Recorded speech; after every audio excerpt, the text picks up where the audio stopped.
Good morning and a blessed Sunday to you and your family. Welcome to LUKE-N-SHAE'S podcast. I'm Shay, and it's just a beautiful Sunday morning.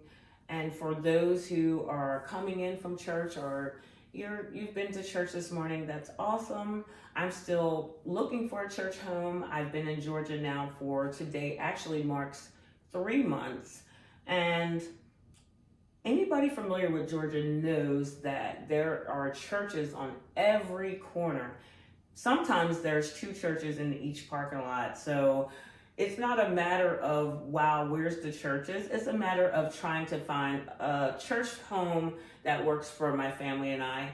I do watch a pastor on, he's on YouTube. I actually watch him online, and I've been watching him for here and there during the week, sometimes on Sunday, and I'm trying to see if there's a church in Georgia affiliated with that specific church. So for that journey, that is a goal of mine. But for now, I'm here Sunday morning, and here and there I'll share Sunday testimonies with you. We can call them Sunday stories, testimonies. So I would like to show that even though, yes, you have content creators and we will be reading our red heart letters from viewers who send them in to us, but we're real people at the end of the day. And maybe some of the stories I have and things that I've encountered in my life might be able to help someone else who might have gone through something similar or know someone who's going through something. Not here as a victim. Sometimes people will listen to someone's stories and they'll like, oh, you know what? They're playing the victim. It's not that I'm playing the victim. These are true stories that have happened in my life. And however you take that story, hopefully it adds value to someone's life. And the story that I'm going to tell you this morning, I'm going to call it Getting in That Truck Changed the Course of My Life. Getting in that truck changed the course of my life. I remember it just like it was yesterday. It was the summer of 1997. I actually just turned 17, and I started working at a nurse's station. So there was a program that allowed teenagers, any stores or jobs in town that wanted summer help. There was a program that you sign up for it at my high school, and they will then try to find different jobs that were hiring students, teenagers, for the summer work. So it was a summer program. This was the second year that I worked at the summer program, and the first year I did a mini camp. So I thought, okay, since that was close to my home, I would get that mini camp again. But no, this time I was hired further into town at a nurse's station. So a little background to this whole thing. I grew up as a pastor's kid. I was a foster child to my aunt and uncle. My aunt was my mother's sister. So she was my biological mom's oldest sister. I grew up with 12 siblings, 6 who were my aunt and uncle's biological children, and 6 of us who were either adopted or foster children. And my brothers, I have 2 biological brothers, and myself, we were 3 of the foster children. However, there was no difference in how we grew up because my aunt and uncle raised me since I was 1 year old, so they were all I knew as far as parents. That's all I seen since I was 1. My uncle was a pastor, so in town, you had people that just looked out. We just looked out for each other in my town. And as a teenager, I would say I had a thing where, now my parents, they were really big on teaching us responsibility. And we grew up as a Mennonite family. And if anybody is familiar with the Amish way of life, It's similar to that, except for we did have electricity and we used technology. Modern technology was something that we did use, but if you're familiar with the Amish, Mennonites are similar to that, except for I just say we just have electric. So similarities there. That's how we grew up. And as I was growing up, though, there was a difference. Like my parents, with the older six, there was a difference. As my parents got older, my siblings that were closer in age to me, the girls, we were able to wear pants, and we were able to, do things a little bit more than maybe visiting friends and things that maybe my older siblings didn't have going on when they were coming up. But as far as the strictness of it all, I was not able to date. So that wasn't something that, okay, no, I wasn't out of my yard dating. Any dating that I did, I had to pretty much hide it from my parents.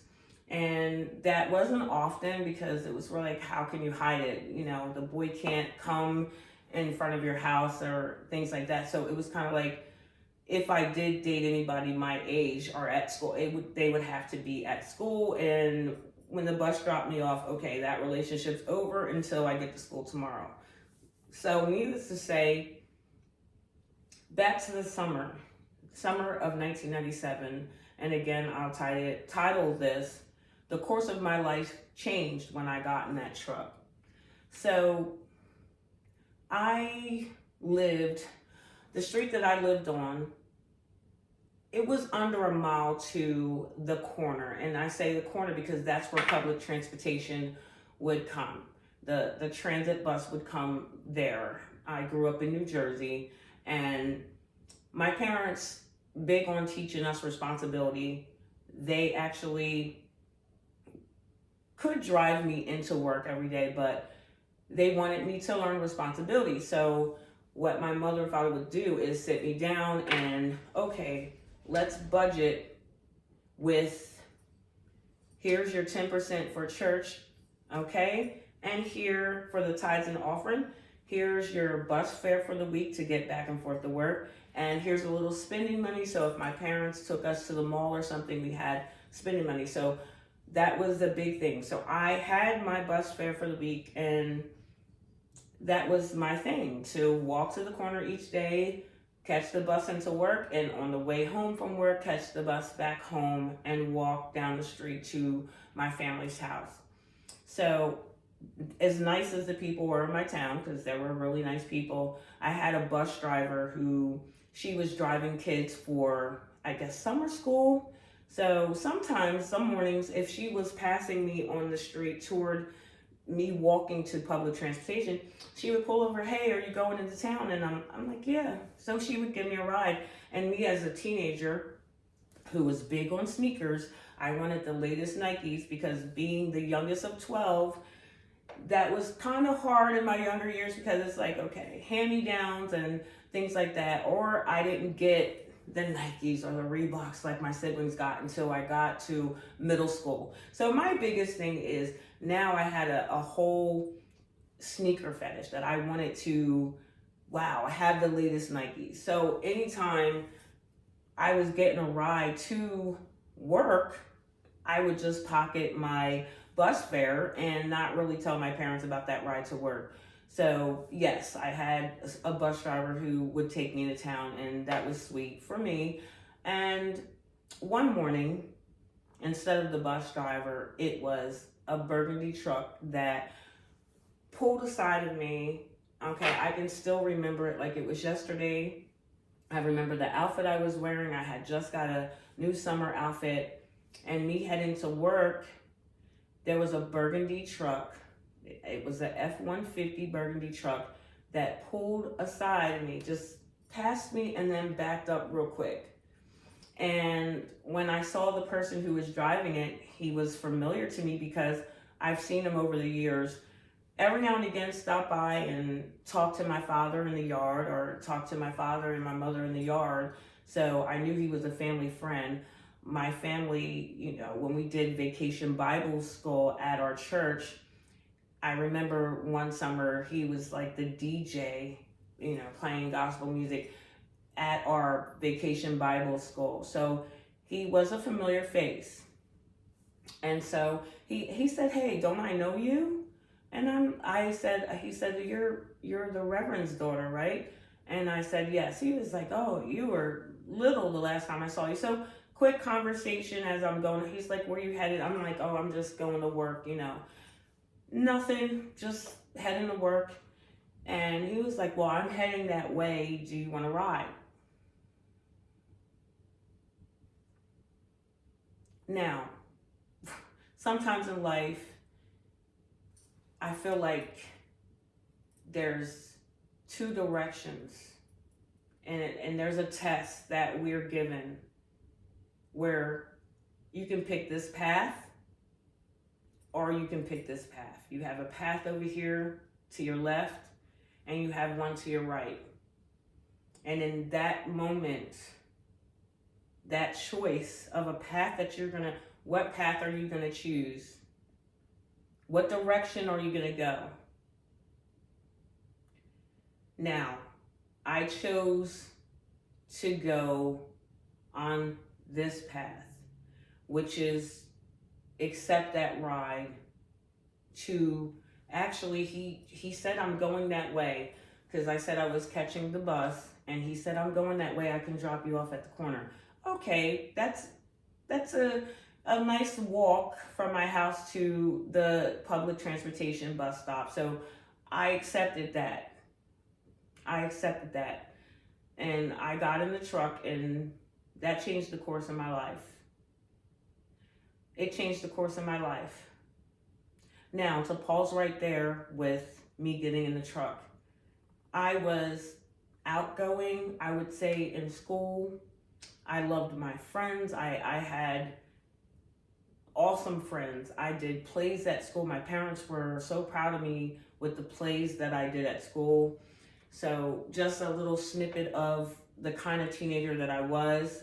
I would say, if most people could say something, my parents loved to come to my high school. I was in every choir that the school had. I even made the youngest. I was one of the youngest to make what my school called there was 6 girls and 6 boys that were picked out of the school as the best singers, and I made that group, and that was special. I love to sing. That was like one of my biggest things. So you could always find me after school in choir practice or just hanging out with my friends and just enjoying being a teenager. That was just the best times of my life.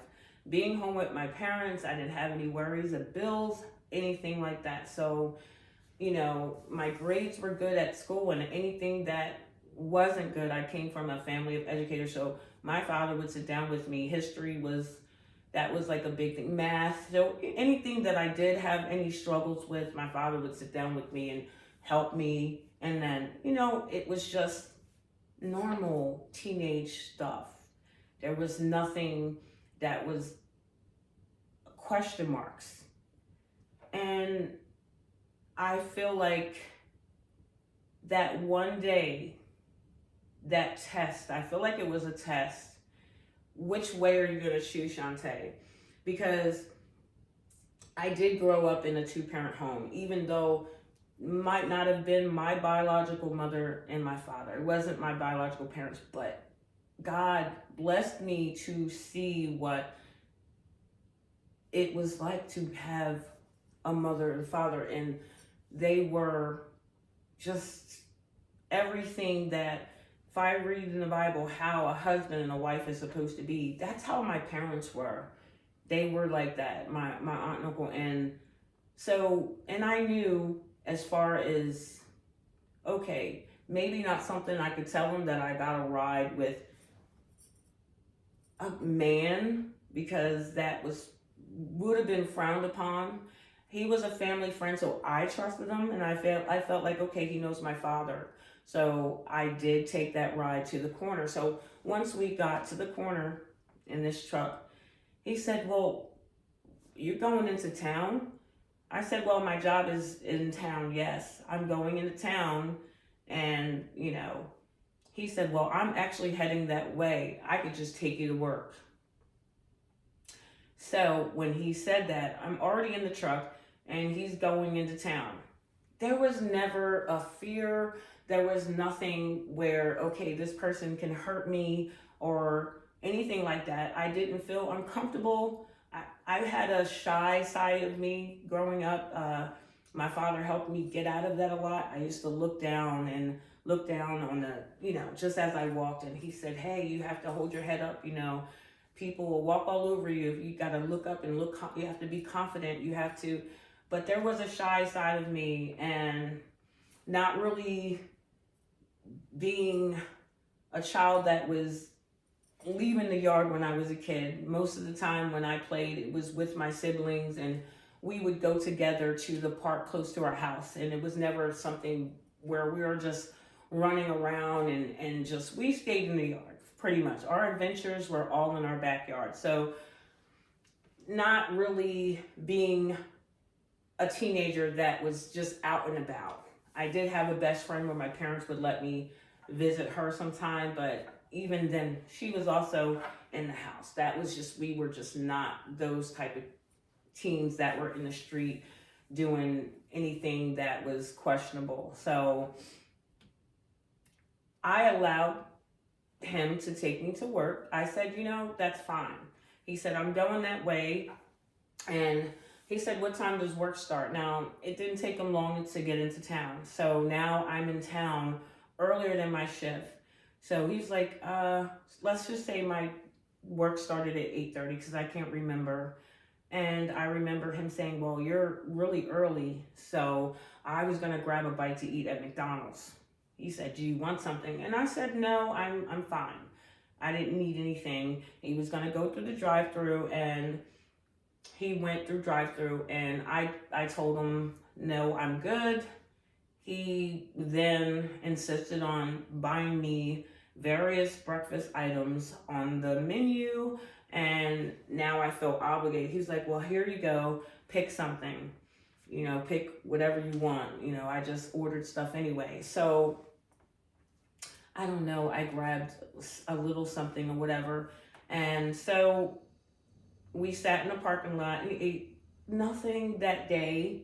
That morning it wasn't any question mark. He asked me how school was with me, and I told him how my prior year of school went since it was the summertime, and not too much information with that. But then when it was time for work, he did drop me off from work. I wasn't in his car alone eating breakfast. He dropped me off to work, and I thanked him, and I even offered my bus fare money, and he said no, and that was that. That was the end of that. So he did ask me, he said, so your shift is from what time? I said, oh, it's, just making small talk. Let's just say it was 8:30 to 4, whatever the time it was. I remember once I said that to him, didn't think nothing of it. So when I got out of work that day, it was 4 o'clock on the dot, and I'm walking out of work, and that same truck was parked outside of my job. And he rolled the window down and he said, hey, I'm actually heading back that way towards your town. If you want to ride home, I can give you a ride home because I'm heading that way. So now I'm looking at it like, wow, not only am I saving X amount of dollars in the morning, now he's going to take me home. He remembered the time I got off of work. He's like, I was driving through and I remembered you were about to get off, so I figured I'd give you a ride home. And so I said, okay, well, he's not being dishonest. If he's going to give me a ride home, this is fine.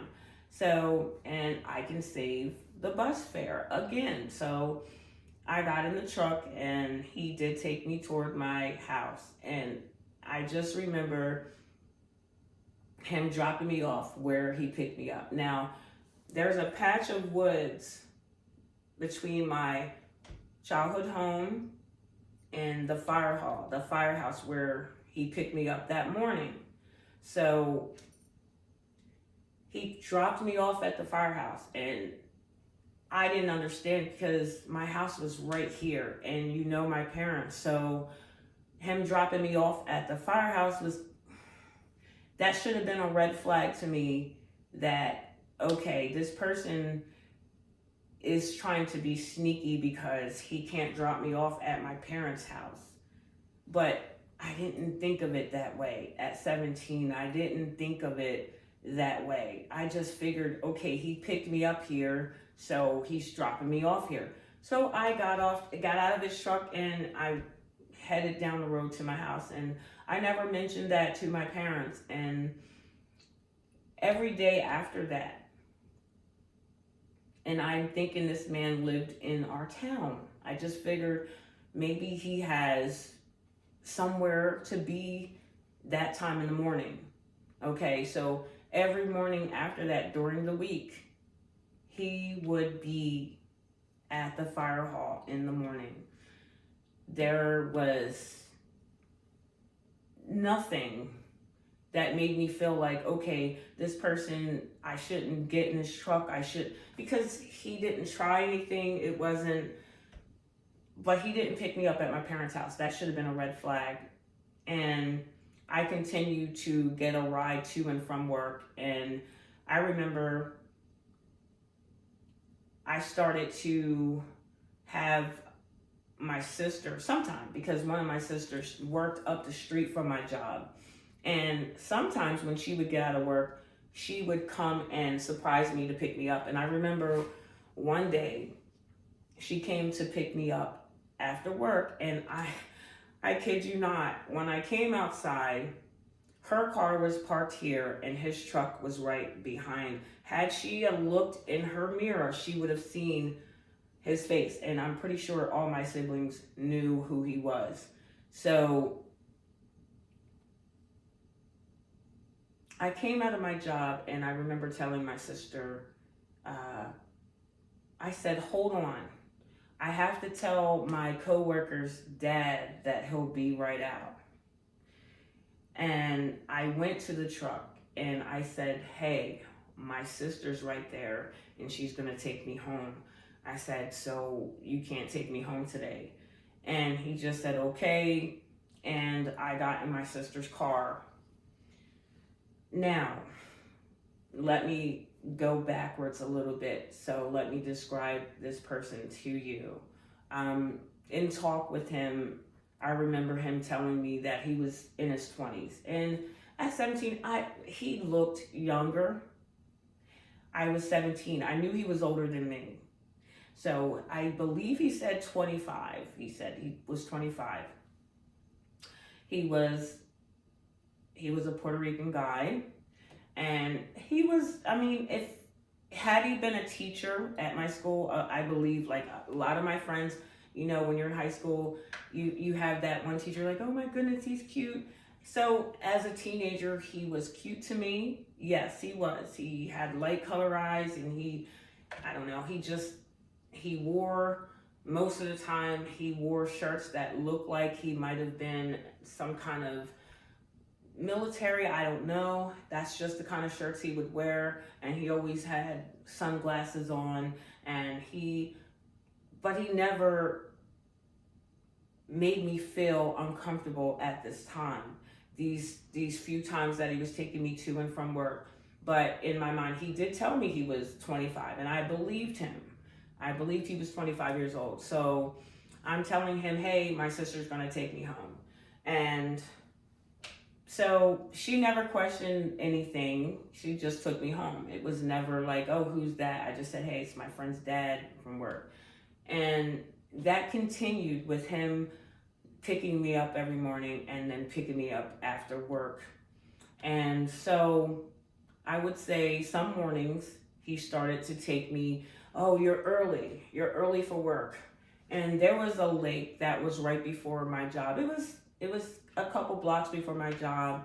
And I remember sometimes he would pull into this lake and the water in the morning, and he would just talk, just tell me different things. I remember him telling me about a situation where his wife was coming home on their anniversary, and she was in a fatal car accident. And so I felt bad about that. I was like, wow, because I don't know. And so he would talk to me about different things and how he's dealing with that. So it was never something where, and there's my dog. Go ahead, go.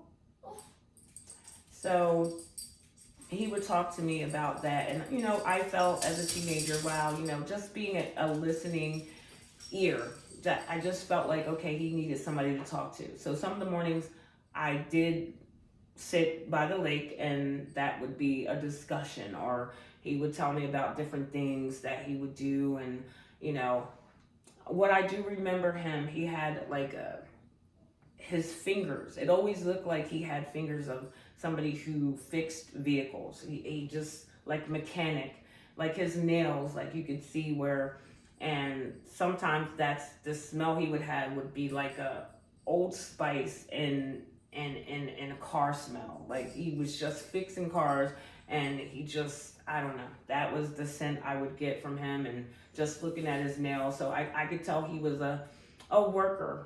He was either working on cars or something to that effect. So dropping me off at work, and I remember the day that he did pull in by the lake. And when he pulled in by the lake, it was different because he had a card, and he said, hey, there was a card like right on his middle console, and he said, hey, that card's for you. And I was like, oh, okay, thank you.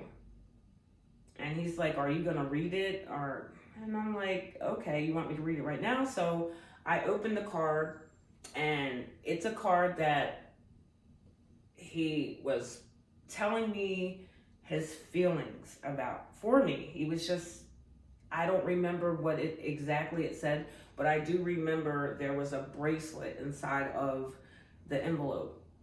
And the bracelet, he was like, this is just to show you that I do care about you. And he was just telling me, okay, he's falling for me. And at this time, I'm just like, okay, I'm a teenager. I could never date this person because my parents would never approve of that. And so it was kind of awkward to me, but then it wasn't awkward because of all the time that he was driving me to and from work. He never tried anything, and I felt comfortable with him. So I remember him giving me that bracelet and him telling me, hey, I can wait till you're done with school, but wow, you'd be great as a wife, and you're just a sweet person, and different things that he was saying. And I don't know, he dropped me off to work, and I did work with a teenage boy that went to my school. He was also at the job, the nurse's station that I worked at. And him and I, in school, I didn't know him, but I met him there, and we knew we went to the same school. We became friends, and I started to open up to him about the situation. And I'm like, hey, there's this guy, this older guy that's picking me up, and he's a family friend. And I showed him the bracelet, and I'm like, he was like, how old is he? And I told him, I said, he's 25. He was like, wow, he's older. I started to confide in the teenage boy that was my age. And he actually was giving me some good input. He was like, wow, do you think this guy, he's probably after certain things? And the conversations he would have with me was real talk, but I wasn't listening to it. I did, because by this time I'm looking at it like, okay, it's innocent, he's not trying anything. Well, it started to turn a different way. So I would say there would be times after work where he would have me, hey, won't you tell your parents you're working a little later? It started off with that. And I would call my mom and say, hey, I'm working a little later today. They need me to do some more whatever at work to stay late. And my parents believed me, and he would take me to parks. Like, I was in public with him at the park, just walking in the park and holding hands and things like that. So as a teenager, I felt like, wow, this guy, he likes me. Wow, this is different. I remember the day it's turned into lunch breaks then. It turned into lunch breaks, and I would have my friend that was the teenage boy, I would say, hey, can you cover for me? Because as teenagers in this program, we were not supposed to leave our job. We were supposed to stay at the job for lunch. The only time if we had permission from our boss to go with another coworker, because we had adult coworkers and that wasn't frowned upon, but there was never a time when we were supposed to leave. So my friend at work would cover for me and say, if my boss would ask, oh, she's in the restroom, because during lunch break, I would sneak out the back door of my job and he would pick me up in the truck, and I didn't realize, but this one day he took me to this town that was not far from my job, and he said, hey, this is where I live. Red flag. That was a red flag, because where he took me was not my town. So now it didn't make sense that you were picking me up every morning at the firehouse, yet you lived way over here, which was 25 minutes away from my house. So you deliberately were getting up at a certain time, coming to my town, and picking me up to go to work. So it didn't make sense, and I didn't see it that way at first. I'm like, well, maybe he knows somebody in my town, and then I was trying to make excuses in my head because I was 17. It just didn't make sense that this person would get up and come all the way to my town just to take me to work, and then come from the house where he now took me and go pick me up from work. I didn't see it as he was doing that just to come see me. I didn't see it as that then. So when he took me to his house, I remember him having this big shed. It was this huge shed. And he said, hold on a second. I never went in his house this day. He had a shed, and he was like, turn your head this way. I turn my head, and I hear the garage door of his shed opening up. And then I hear the engine of what I thought was a dirt bike or something start up. So then he rides over with a four-wheeler, a big four-wheeler. And he said, come on your lunch break, let's go for a ride. I've never been on a four-wheeler. I've never even been on a dirt bike. He had a helmet for me. He was like, come on. And so I get on the back of his four-wheeler, and he takes me through these pits in the woods. And it was fun. It was fun. I'm like, wow, this is awesome. Now that was a thing we would do during lunch break, ride on the back. I would ride on the back of his four-wheeler, and then he would drop me off back to work just in time before my boss would be looking for me. And so that was, I thought, innocent enough. Okay. Well, that then turned into, I remember one day being at the lake.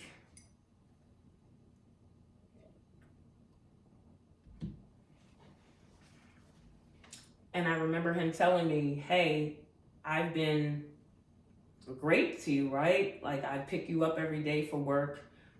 I take you to work, and I come out of my way to make sure you get home, and you like your bracelet, right? You like going forward. So he just was like, I'm showing you all these things. I'm showing you how much I feel for you, because I told you I'm in love with you.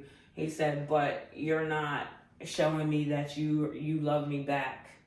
And I'm like, well, what do you mean by that? He said, well, I need to know that you love me. I need to know that you're with me. He said, so The only time I get to see you is when I'm taking you to work or when I'm taking you back home from work. He said, I need to see you outside of that time. And I'm like, well, what do you mean?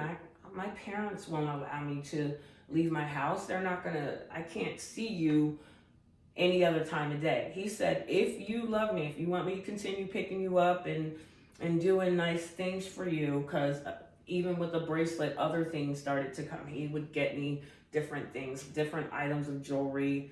And again, teenage girl, I've never had this happen before.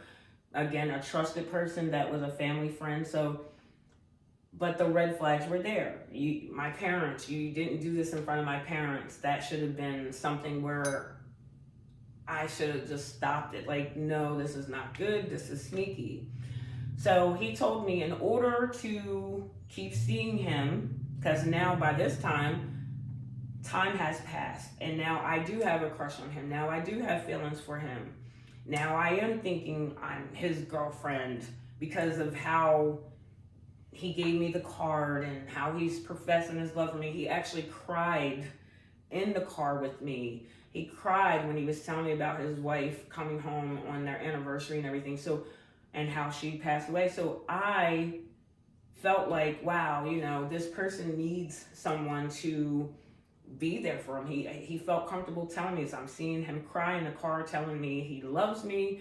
I've never seen a grown man cry before. So it was like, wow, this must be somebody who actually loves me.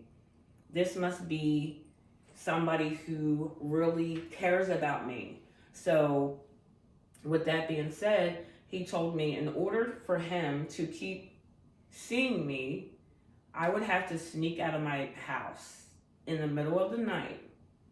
And I would have to prove to him that I loved him by doing that, going somewhere with him. And yes, you guessed it. And he was like, you don't have to be afraid. You don't have to be scared. You just sneak out. And he was like, however you're going to do that, but I need to, he said tonight. It's like he told me that night I had to sneak out. Now let me rewind a little bit because again, this happened in 1997. So what I don't want to skip over is my town would have, in the summertime, they would have Unity Day. They would have Unity Day where my whole town would get together and there would be food, entertainment. There would be, my family, we did like a stepping club. We did with the younger girls in our community.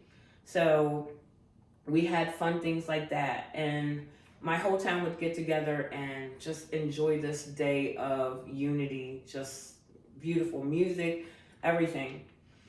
Now, I remember going there, it was a Saturday. So I only worked, my summer job was Monday to Friday. So this particular Saturday, I went to Unity Day and I was with my friends that were in the community. I was helping my neighbor. I know my neighbor would do like a fish fry, different things. So I was just mingling with people in my town. Okay, never saw the man in his truck and never seen him there. Didn't see him. He wasn't there. It was just my family was there and just enjoying the day. Now, fast forward that Monday. Now, this is before he even asked me to sneak out of my house. That Monday, I remember him saying, hey, how was your weekend? We would always talk about how the week, because I couldn't see him on Saturday or Sunday because I didn't go to work those days. So I remember him saying, how was your weekend? And I told him, I said, I had fun Saturday. I went to Unity Day and I got to spend time with people in the community. And he said, I know you went to Unity Day. And I was like, well, how do you know I went to Unity Day? Because I didn't tell you. I didn't even know I was really going, but I didn't tell you. And he just again, pulled over at the lake before, because it was early for me to go to work. So where we would talk at the lake, I remember him pulling out pictures. he pulled out pictures and he said, hey, just look through these pictures and tell me what you think. And so through the stack of pictures, I'm seeing myself in close-up pictures.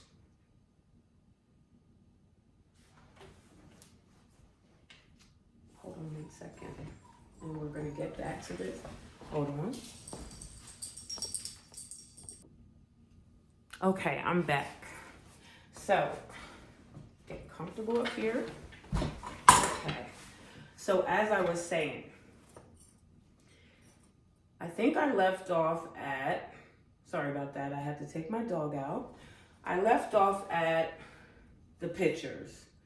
So I remember him showing me a stack of pictures, and in the pictures, I saw myself at Unity Day. I saw myself in different places at Unity Day, but they were really close up, and I didn't understand, like, I didn't see you there. And he said, I know.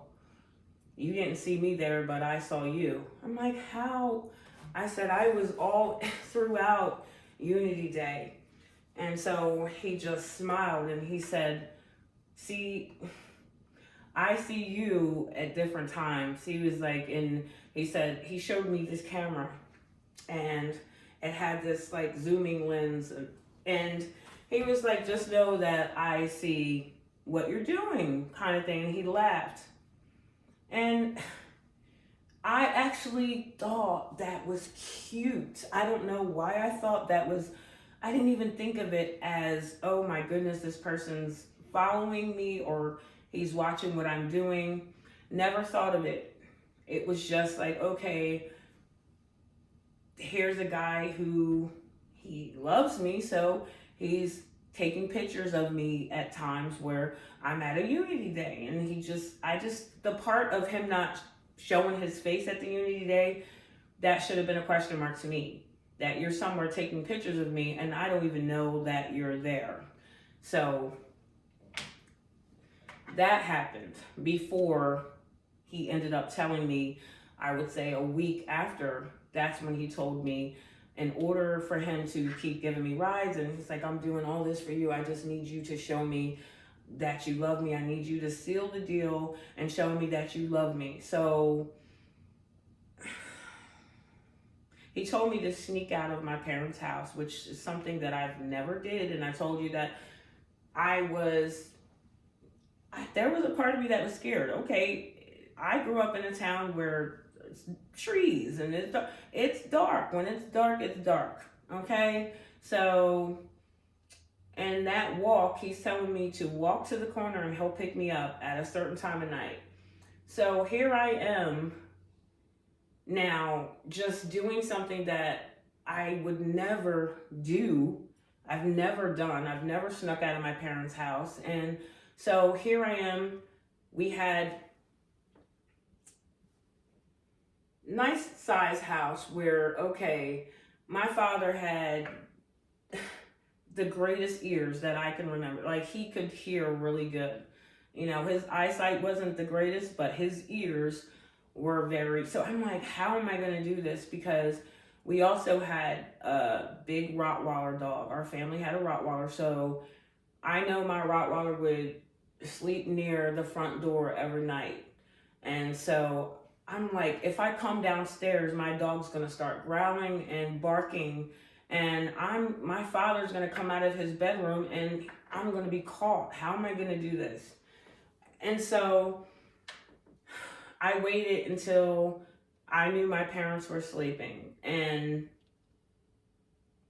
I remember, in order to make it look convincing, I took a little bag. I took night pajamas with me because I took night pajamas in a bag. That way, if my parents did hear me go outside, I could just, I think I even wore my night pajamas outside. And when I didn't hear anything, I put my regular clothes on or something like that, because I wanted them to, my excuse would have been like, oh, I needed air, so I went outside.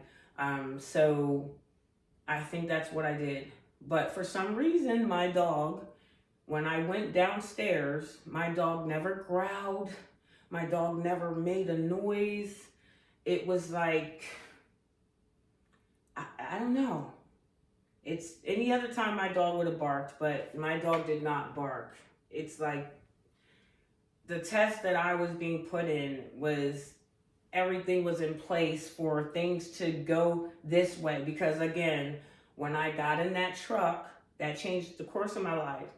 You know, I wasn't doing things the right way. So it's like the sneakiness was, it was like being allowed things that wasn't normally happening. My dog would have definitely barked or growled, like, okay, what are you doing? It was dark in my house, and my dog just laid by the door, never barked, nothing. So I went past my parents' bedroom door toward my back door, making all kinds of, I'm tiptoeing, but I'm like, again, scared because my father has good ears. And I opened the back door, which, okay, the door was making a eek sound. Nice. And we also had a light that would come on. So a motion detective light, a detection light that would come on if there was any motion in our backyard. So I clicked that so that it wouldn't go off or whatever. So this is the mind of a 17-year-old sneaking out of the house for the first time. I locked the door, changed my clothes, and I'm walking down the street in the middle of the night to go to the corner where the transportation would have picked me up normally, but he was going to be waiting there. So I went there. At first, I didn't see anybody when I got there. And then when I started to head back home, I see his truck pull up. He was like, you came, you made it out. So, yeah, that was something that, red flags all over this. But in my 17-year-old mind, it was like, okay, now I'm into this guy. I've already, it's been like over a month. Now it's going on a month, and now we're in, I don't even know if we were in August yet. I know we started July, picking me up for work and everything, and so he starts driving around. I see like a duffel bag in his truck, and I'm like, that should have been, what is this? You know, he had like an overnight bag, which I didn't understand because he had a house. And so we're riding around and he's trying to find different places like hotels, motel, anything. Every place that he was trying to go to was okay. There was no vacancies. And I see God in that. There was no vacancies. I see God all in this. I had more than enough time to say, hey, take me back home. I see just in and around our town, there was no, he had to ride at least a good 35 minutes before he could find a place that had vacancy. And it was just, I don't know, the location where it was, I'm like, no, I don't want to do this. In my mind, I'm saying, this isn't right. I don't want to do this. And then I'm thinking, you have a house. Why are you taking me to a hotel or motel? Why are you taking me to this place? Okay. So, and I asked him, I said, well, you have a house. He was like, oh, I just wanted to be special the first time. I'm like, I don't know. He takes this whole duffel bag, this big bag out of his truck. And I'm like, I felt comfortable with him. If I think about that now, that's scary. Like, where in my mind didn't I say, okay, don't do this. I don't know what's going to happen when I go in here. So we go in this motel and we had sex here. And when we had sex, he then tells me, wow, okay, so this is going to be a relationship. I'm going to definitely wait for you till you get out of high school, and you're going to be my wife. I'm going to make sure I take care of you. And, you know, it was, I felt in that moment like there was a difference. Like, I'm like, I can't explain it, but I just wanted to get home, because all I could think of is my parents are going to wake up. My parents had a morning routine they would do. They would get up and they would sit at their little coffee table. They would have coffee together in the morning, and I knew I had to get home before a certain time. It started to get light outside, and all I could think of is, you have to take me home. I want to go home. So he ended up taking me to the firehouse right next door to my house, and I walked home right before my parents woke up. At this time, I don't know. I did have an older sister. She worked late. I don't know, like, she didn't look in my room that night when she got home from work, because I was not there. Everybody trusted that I would be in my room sleeping. And that was the one time he made me sneak out of my parents' house. And I remember trying to get back in my house. I said, oh my goodness, my parents are going to be up. So in my backyard, I put my pajamas back on, and I hid the clothes from the night before. I hid them, and I walked in my house, and my parents were sleeping. So I just went in my room and got in my bed like nothing happened. Now that turned into him wanting me to sneak out of work. Hey, it's lunchtime, you gotta sneak out of work. And I remember the one day I went to his house during my lunch break. My coworker at this time, we became really close at work, friends. And I remember, well, before I even go to the part of going to his house, I remember the one time he came to my job during lunch, and he called my job. And I got cool with one of the women at the job. She was really nice to me and the boy that was my age. And so he said, hey, I want to take you and your two, because I would talk about my coworkers to him. I'm like, oh, there's a really nice lady, and she, she's funny, and me and my other coworker, sometimes we'll go in her office and we'll do the charts for the nurses, and we just laugh, and very nice woman. And when I would talk about those two, he was like, I want to take you guys to lunch the one day. And so I asked them, and the lady that was at my job, she was like, oh yeah, we can go to lunch. So here I am with my coworker and my two coworkers and my older boyfriend, or whatever you want to call it. At the time in my mind, that's what I was thinking, that's what it was. And so my 25-year-old boyfriend, so I thought, okay, he's taking us to lunch. So my coworkers, they were like, oh wow, he's cool. Wow, he bought lunch for us. That was nice. So it was like, that's how he would charm people that way. Like, oh, let me take. So then it got to be where now she was looking out for me during lunchtime. Like, and I said to her, she probably could see his age more than I could, because 17, he told me 25. So I'm thinking it. So she also was Puerto Rican. So she said, it's okay. You're 17. Sometimes that, I've seen that where they date a little younger, but that's not out of the norm. So she gave me reassurance that, okay, this is not a bad thing, because this happens. Like, she's seen it happen before. And she was like, if he's saying, okay, 25, that's not too much. You're going to be. So it was kind of like, I confided in her about it, and that's what I got. So I continued to see him. Meanwhile, the boy that was my age, he would tell me different. We would talk about, okay, he was going to be a senior in the upcoming school year, and I was going to be a junior.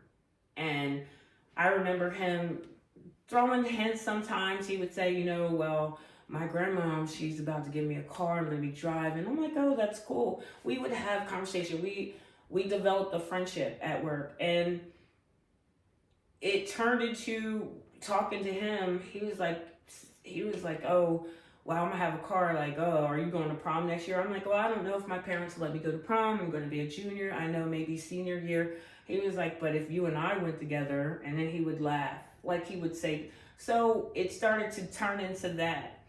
And I remember one day he told me, he's like, why are you messing with that older guy?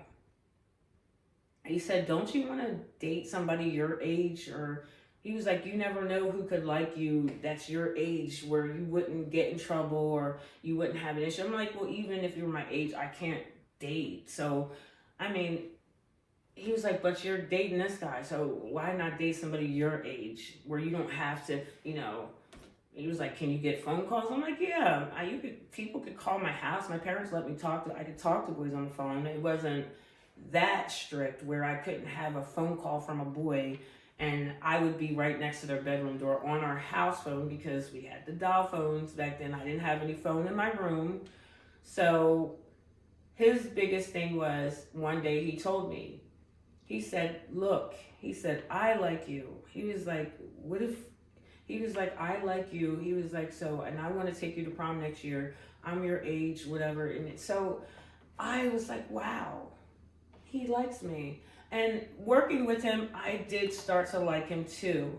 So it turned into, I like him too. So I need to, once he talked to me about this as a friend, and I appreciate him so much.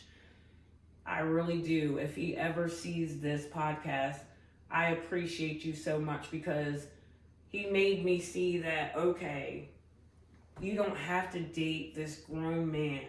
You can date somebody your age. You don't need to get yourself in trouble.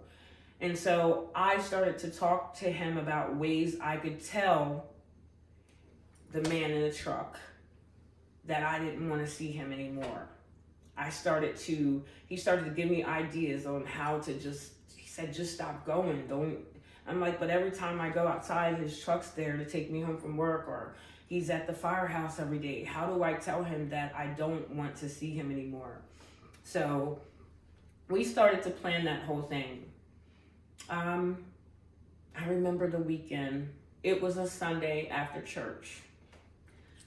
Before I could tell him I didn't want to see him anymore. So it was a Sunday after church. My family invited a couple from our church. My parents invited this couple from our church to have dinner with us at our home. So where our house was, my childhood home, if you go down the hill, it was my family's church. Like, I could walk to church and be to church in 5 minutes. It was so close to my church was so close to my house. So the family came over after dinner, and it was a nice summer day, and my mom, she wanted to eat outside because we had different picnic tables out. She was like, go set the tables outside. We'll eat outside. I think my father put something on the grill, and we were just going to have a nice little after church little barbecue.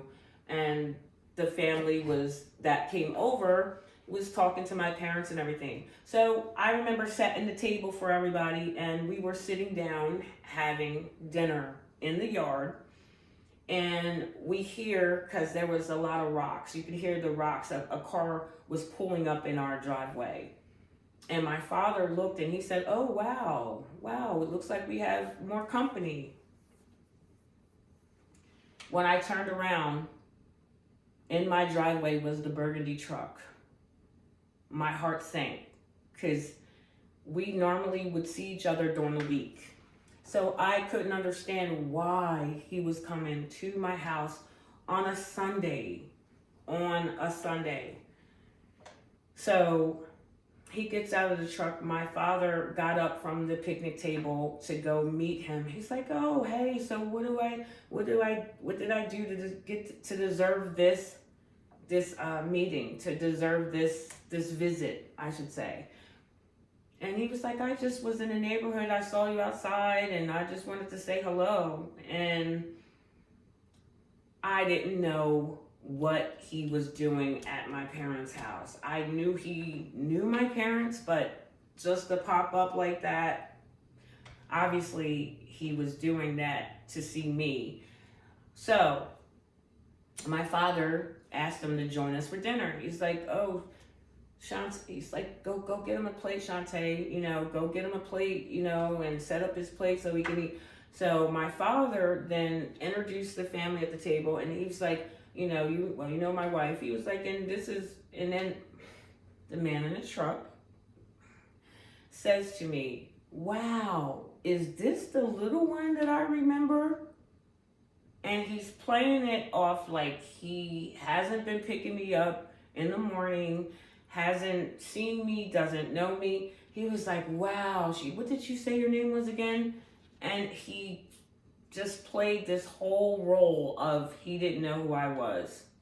So I had to sit across the table from him, and him talking to my father, and him just looking me in my eye every now and again.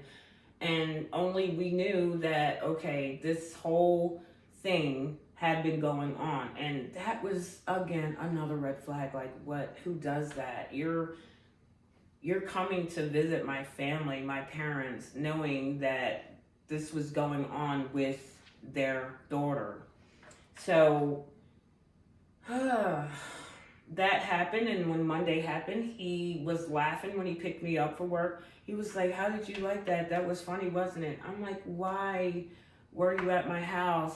He was like, I just wanted to see you. I needed to see you. And I'm like, it was Sunday. You were going to see me today, which was Monday. That wasn't so far away. And he just seemed like he was trying to see me more and more. And lunch breaks were like an everyday thing. I remember the one day he picked me up for lunch break and took me to his house, and us, I assume, okay, we're gonna ride the four-wheelers. So this particular day, he had me cover my eyes and face his road. Like, I couldn't even look to his shed or anything. And I'm like, why am I turning this way? Because I already know you're gonna bring the four-wheeler out. Well, this particular day, I heard him bring the four-wheeler out, but then I heard him, it sounded like something started up. And he was like, you could turn around. So when I turned around, I saw the one that I normally would ride on the back with him, the big one, but right next to it was a red one. So he was like, now you can ride with me on your own. This will be the one that you ride when you come over. It was a smaller one. And it was like, okay, here's a teenage girl. I'm like, what? He was like, now you have one to ride with me. And so that turned into after lunch thing or during lunch thing. And then I got to the point where now I'm calling my parents, hey, I'm going to be late. So after work, it even turned into an after work, riding the four-wheelers after work. And, I would say there was a few times, and the whole time that, most of the time when he took me places, it was the park, it was something as to do with four-wheelers. But during my lunch breaks, there was a few times where he would take me to his house and be intimate with me. So, but that wasn't often. It was more so parks and lake, talk by the lake. And so in my mind, I'm thinking, okay, this is not all he's after, because it's only happened a few times. One morning when he picked me up to take me to work, he took me down this road that was not far from my town. And I remember pulling in this driveway, and he was like, you just don't know how much I love you. He was like, this is my parents, this is my mom's house. And I got so scared. I didn't want to see your mom. I'm like, what? He pulled in this driveway, and he pointed to a little boy in the door. He was like, that's my son, which, okay. I remember him mentioning his son. I'm like, okay, I never seen him at his house, so I don't know what that situation was, but his son was there. Then his mom came outside. And so he starts speaking Spanish with his mother, and I didn't understand what they were saying. And they're having a whole conversation, and she's looking toward the car. She waves at me, I wave, and then it's like I don't know what was said. And then he gets back in the truck and we pull off and he's taking me to work. But he pulled over on the side of the road and he was like, see how much I love you? I don't even care that my mom sees you, and I just want you to know that it's real. So different things that was going on where I thought, wow, he really does love me if he's going to take me to his mom's and she sees him in the car.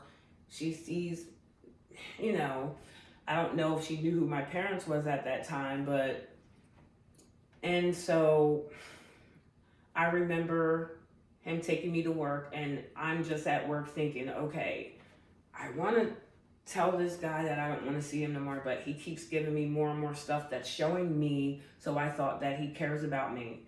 So, but then I would get to work, and the boy that was my age, we would talk again about, okay, the prom, and if we were dating, what we would wear to the prom, and what, you know, so I was caught up in that whole thing where, yes, I wanted to go to the prom with him, and I wanted to date somebody my age. So I would say, fast forward, one day when I got in his truck, he told me, after he took me to his mom's house that one morning, he said that evening his family came over to his house and had a talk with him, and they were saying, hey, we know who her father is, you can't mess with her, that you're gonna go to jail, you have to stop messing. He said his family was trying to have a whole intervention with him about, he said, but I'm not listening to them, I love you. He told me his brother was telling him, hey, you know what happened to me, whatever. Then he told me his brother's name.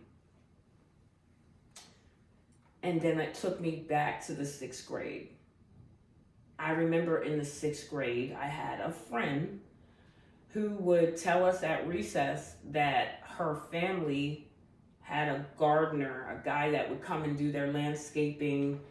And her being in the 6th grade, sometimes her parents would either run up the street to get something or whatever. And she told myself and a few other friends that this guy ended up having sex with her and doing different things with her. So at first we were like, oh, okay, we're like little 6th graders. So I'm like, okay, that's not something that I don't think that happened. First we were kind of like juggling with that. One day she didn't come to school. We were talking like, we have to say something because this is not good. We have to say something. And I remember that we all just went to our guidance office and we talked to the guidance counselor, who then called the principal in, because we were concerned for her, because at first we didn't believe it, but then we started seeing a difference in her, and then she was telling us it happened again, and we were like, no, that's not okay. So we ended up telling that happened, and the guy got in trouble for it. And my friend, when she found out that we told, at first kind of didn't want to talk to us, but then she thanked us, because she said, you know, you guys are real friends because you actually spoke up about this. So with that being said, that ended up being the man in the truck. It ended up being his brother. So then I'm looking at that like, wow. Now, I never mentioned, hey, I'm one of the kids that spoke up about him doing that to a 6th grader. So I ended up thinking in my mind, like, this is what's happening to me. You're doing the same thing at 17 that you told on someone else that was doing that in the 6th grade. I'm like, this is not somebody who loves you. This is not somebody who, I started to look at it differently. Like this, I was sneaking out my parents' house. I was doing things that was out of the norm. This is not a normal thing. So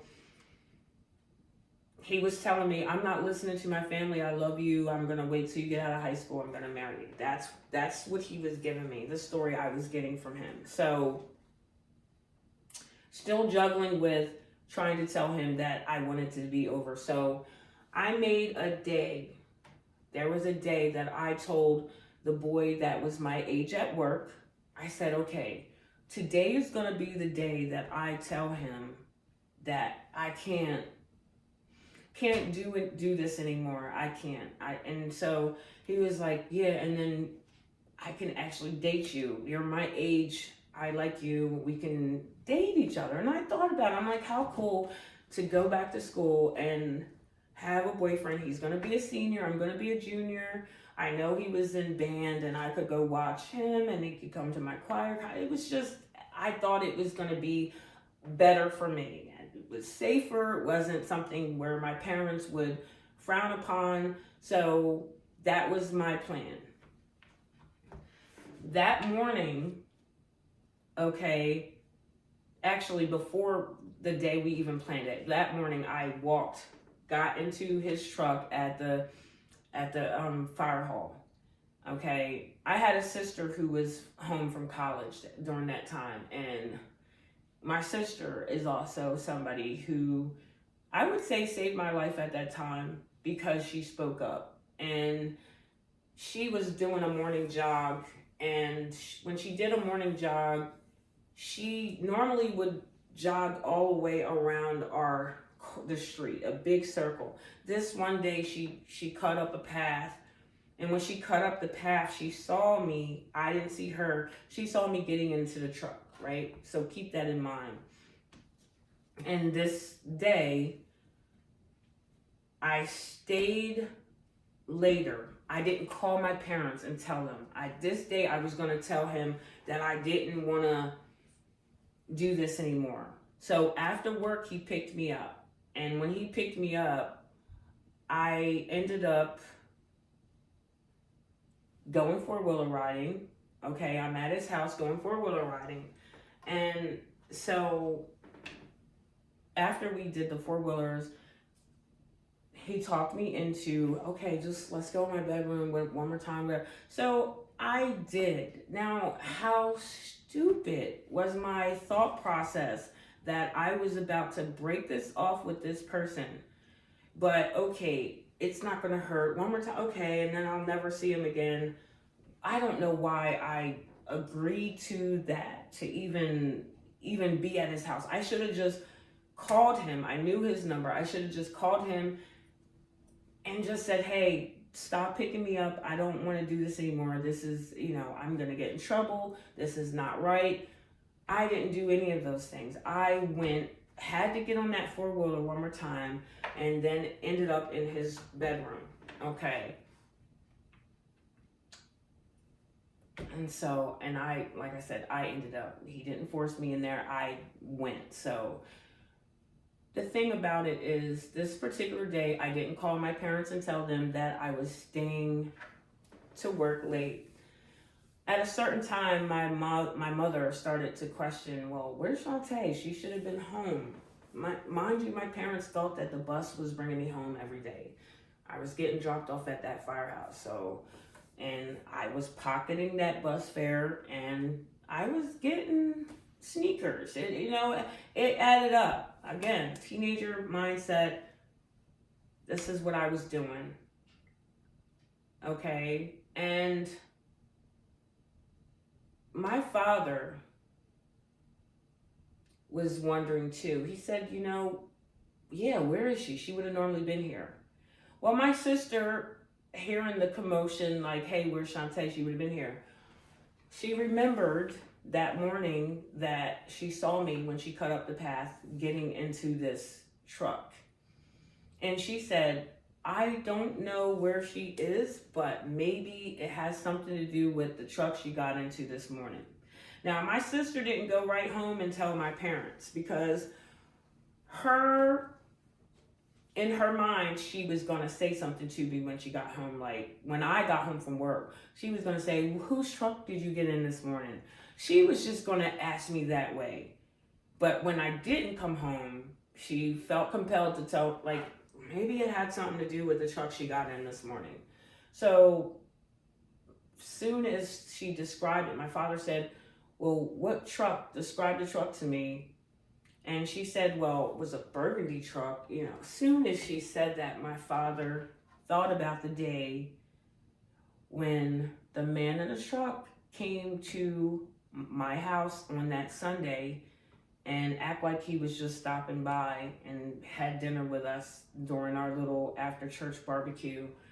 And so my father knew, okay, it's a very smart man. Okay, the only truck that I remember seeing that is this person. So my father remembered where he lived out of town. Again, from my childhood home, it would have been a good 25-minute ride. Now, I'm in this man's room. I'm in his bedroom, okay? And there's a knock at the door.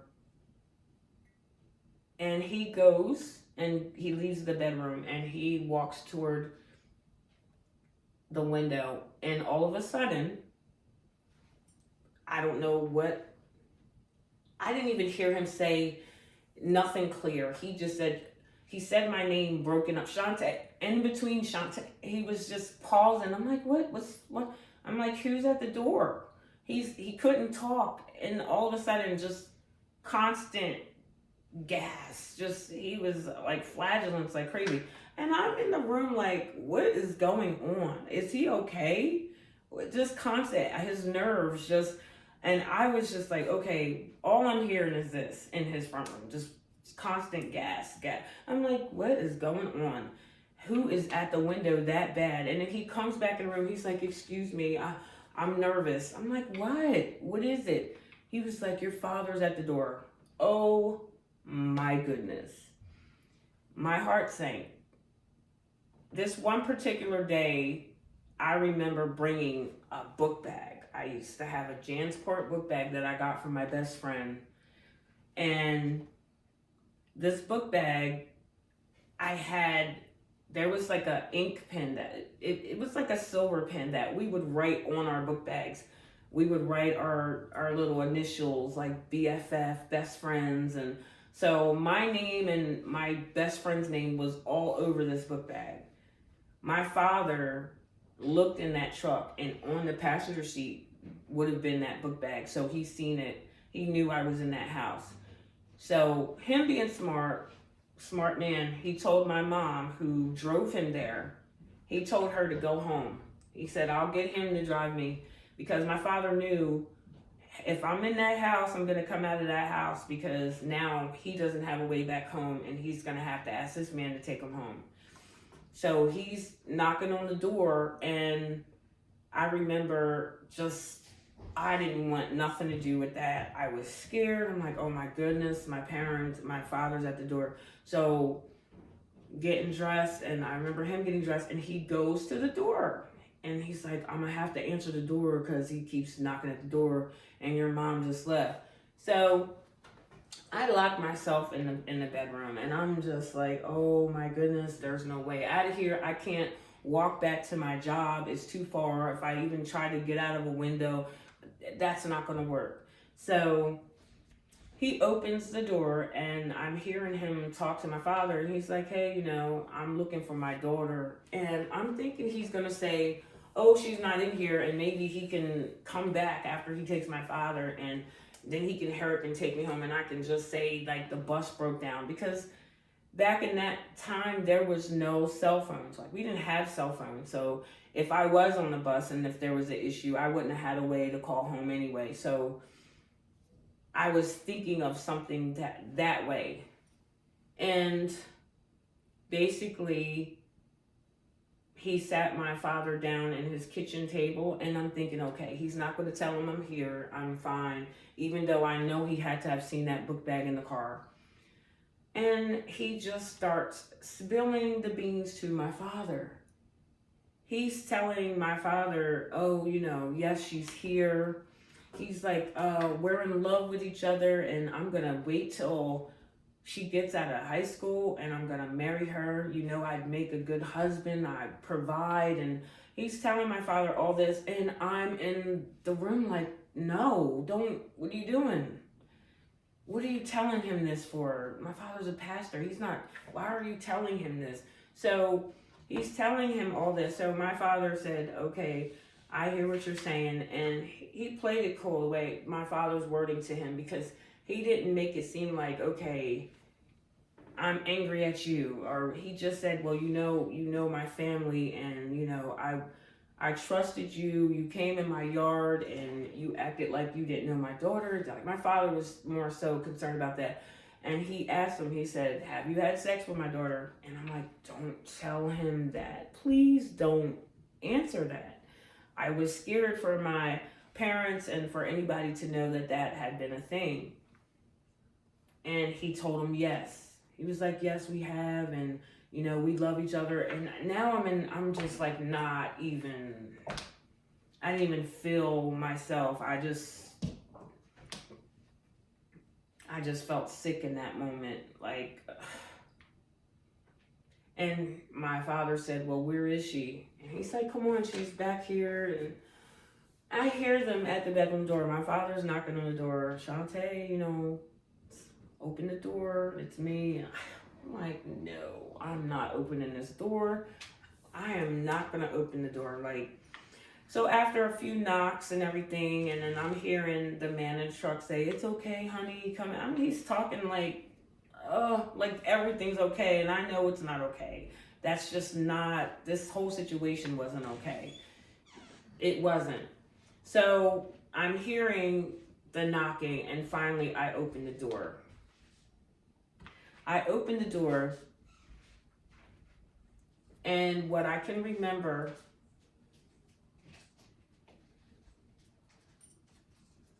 I'm sorry because my father he passed away in 2018, but I remember my father not saying any words to me, just looking, he looked me in my face, and all he did, I'm sorry.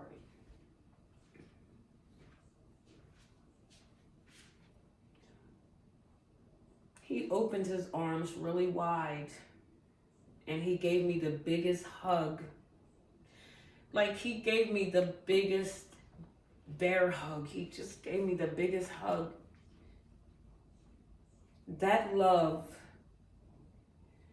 that I thought I was getting from that older man in the truck, that hug that I needed, that attention, that I had that already. I had a father. I had somebody who loved me, and maybe not realizing it, not realizing that I could go to him and get a hug. I just didn't feel, I didn't have to go and get in that truck. That changed the course of my life. And that hug, I never forgot that hug when my father gave me that hug, because he never hugged me like that before. I remember being a little kid and but that hug was different. That was different. I saw God in that. That was a different hug. I needed that. I needed it. I needed it before I got in that truck, because I needed to feel that kind of love. Because what I was doing with that older man, that wasn't love. That was not, and I didn't see it. That's not somebody who loves you. They're not going to make you sneak out of your parents' house. They're not going to cause you to do things that could put you in danger. That's not love. Okay? And so he ended up driving us back to our home. And when he drove us back, he was just rambling on about different things he wanted to do with me to my father. I'm like, is this guy crazy? You're talking to my father. Like, you could go to jail. Like, you're just, he's like, and my father just would smile. He smiled, and he was like, and I want to continue seeing her. My father played that so well. He said, yo, I understand that. I can understand. He just made it seem like it was a friendly conversation. And when we were safe, dropped off at home, I had to sit with my parents and tell my mom the story and different things, the same I'm telling you. Didn't really give them this much details that I'm giving you, because the whole story, I made a snippet of them. I told them about the sneaking out and different things, but not the pictures. I didn't tell him about the pictures he was taking of me at places that I didn't know he was at. I didn't, because if I would have told them that he was at places I didn't know he was at, they probably would have seen it as, okay, this is dangerous, a dangerous situation.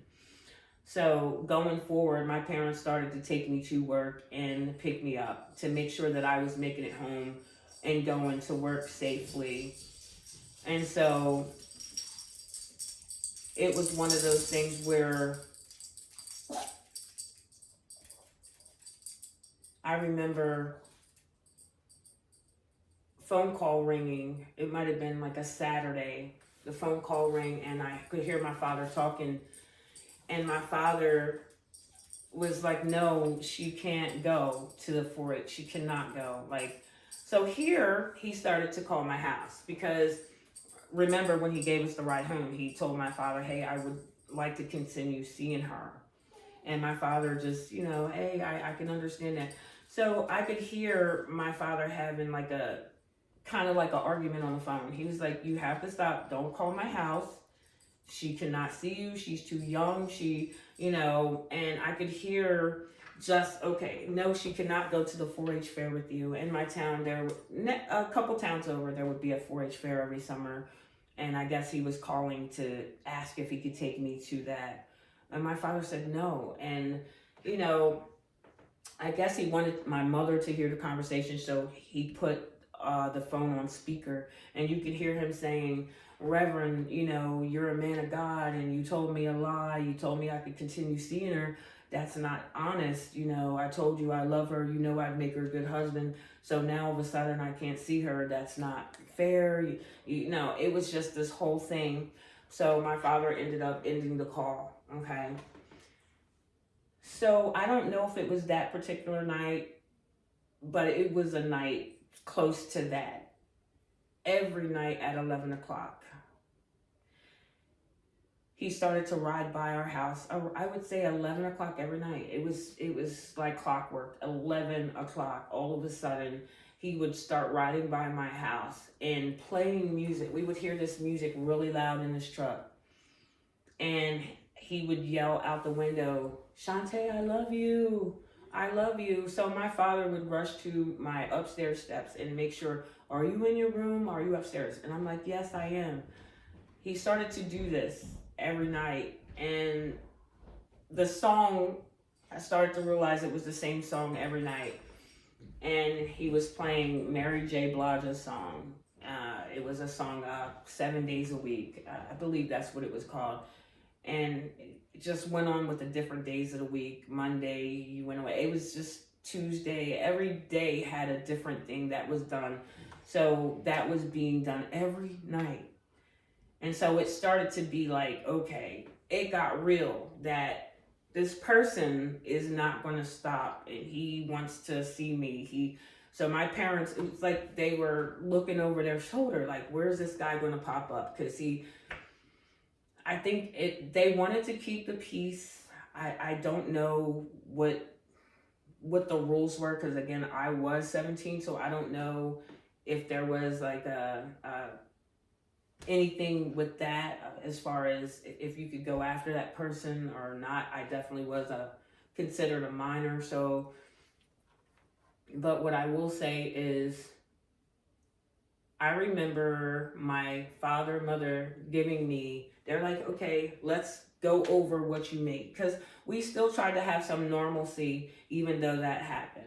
My father did tell my sister to take me I had a doctor's appointment. They didn't even want to take me, which that was a lot.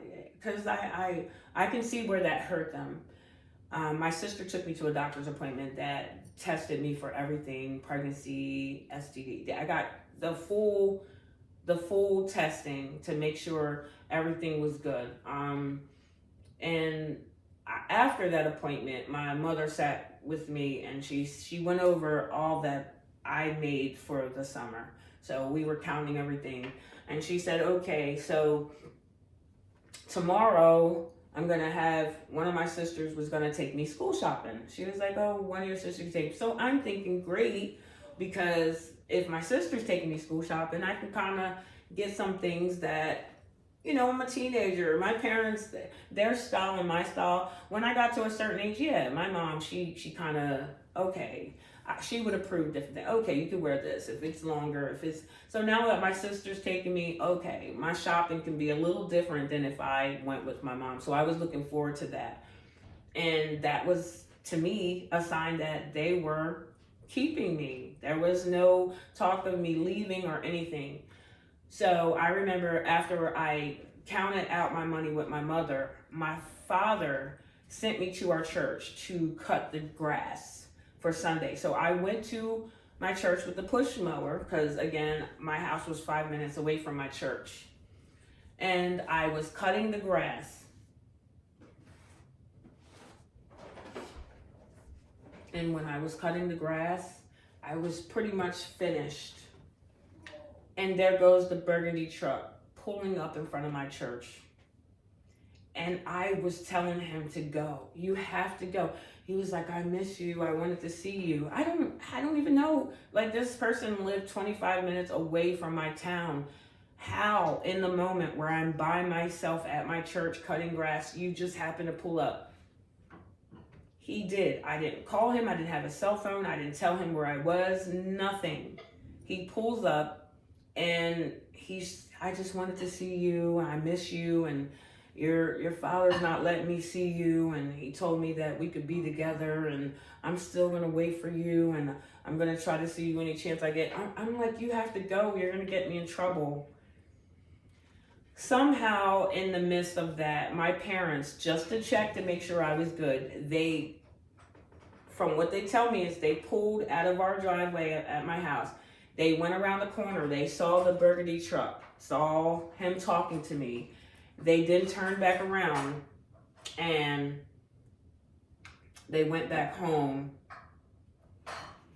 When I got home from cutting the grass, they asked me, hey, how was everything? Was there anything? I'm like, no, everything's good, And they're like, okay, well, we saw that he was at the church. And I told them I didn't tell him I was at the church. I didn't have a way of telling him. He told me to cut the grass, and I did just that. But I think at that moment, my parents realized that he wasn't going to stop popping up at different places. He wasn't going to stop riding past my house and playing that song and yelling out the window for all my neighbors to hear, Shantae, I love you, really loud. And I think they made a decision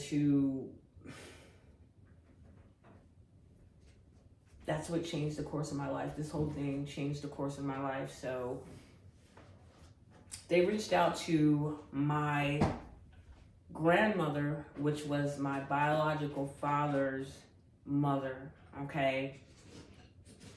And she lived in a town that would have been a good 45 minutes or so from the town I already lived in, okay? I would say a good 45 minutes to 50 minutes away. And I had started visiting my biological father and grandmother, at his house and hers at the time. I believe I was in the 7th grade when I started to visit with them, because this time that I'm telling you this story, all this that happened, my 2 older brothers that I spoke of, that my biological brothers, they were no longer living in the home. They were not. So with that being said, one of my brothers that was closer in age to me, still older brother, he was then living there with my dad's mother. He was living with my biological dad in that town. He was going to school in that town. So I would say when I was in 7th grade, I started to visit and get to know during Christmas time or Thanksgiving.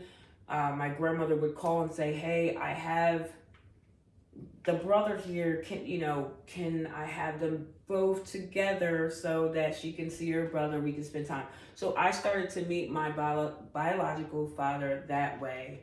And also my grandmother.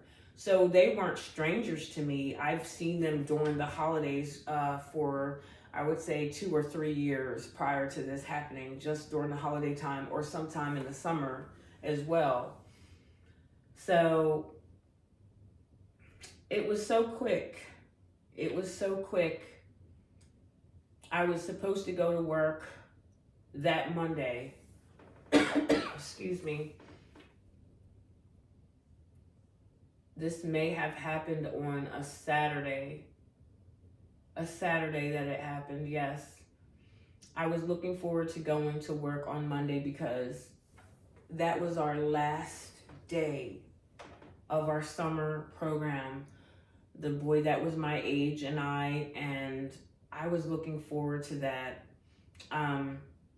He told me, because he worked there a couple summers before, he said, well, our boss usually throws us a little party, and so he was like, just pretend that you're going to be surprised, but she's done it every summer that he's been there. And now that I'm there, it was going to be like, okay, our teenagers are going to be going back to school. This is going to be their last day of work. So I was looking forward to going to work Monday. I remember my town, the churches in my town were getting together this specific Saturday. And they were having this big, kind of like a field day for the churches. They all got together. Different churches came, and kids, we all played together. And I knew my family was going to that. But prior to that, it was so quick. My parents called me downstairs and they said, hey, so we talked it over and we think it'll be a good idea for you to go live with your father, you know, live with your grandmother, who my grandmother at the time, she was also a foster parent to some children. So they felt like, okay, you have to go to a different town. You need to get away from this person. But I didn't feel like I was getting away from this person. I felt like I was leaving everything I know.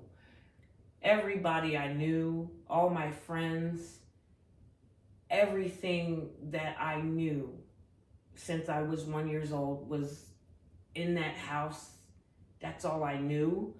I went to preschool at my parents' church. Everything I did was in that town. All my friends, I went to school with them since preschool, kindergarten, all the way up until now, about to go to 11th grade. These are the years that we waited so long to enjoy prom and enjoy different things with my friends. I was looking forward to the school year to come up, the different things that my choir teacher at that time would, you know, what songs are we going to be doing this year? Or, you know, I was looking forward to my junior year there.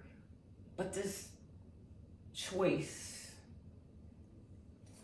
path that I chose to get in the truck, that changed the course of my life, because I was told you have to go upstairs and pack your clothes.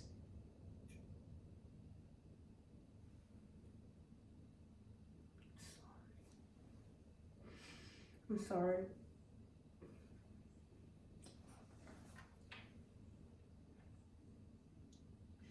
You have to go pack your clothes, because when we get done at the church field day, they're going to come and pick you up.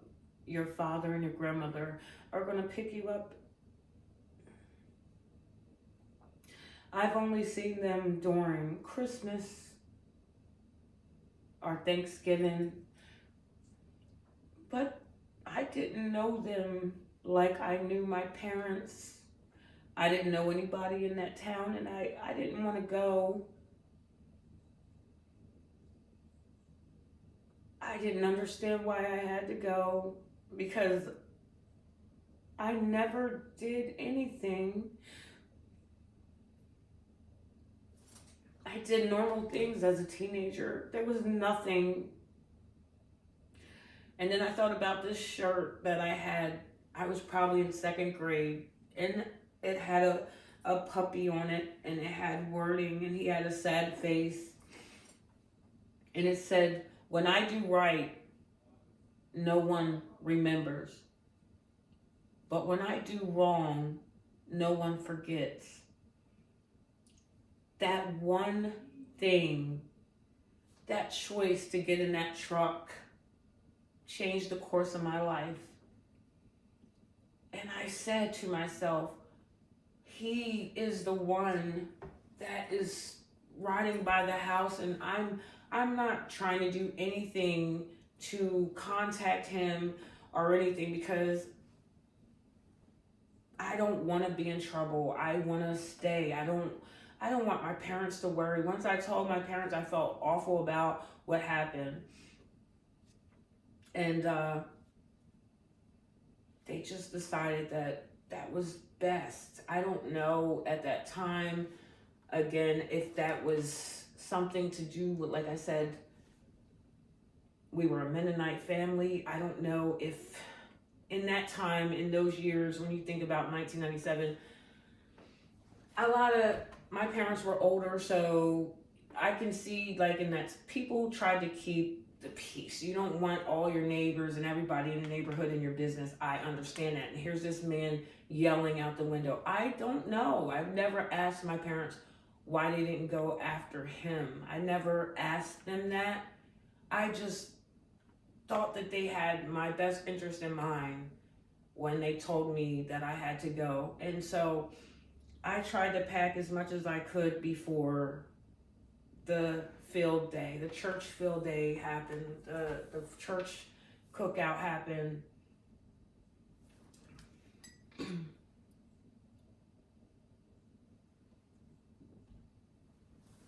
And for any friends that I saw there, I saw some neighbors that I went to school with, and I remember just telling them, hey, today's my last day, I'm leaving.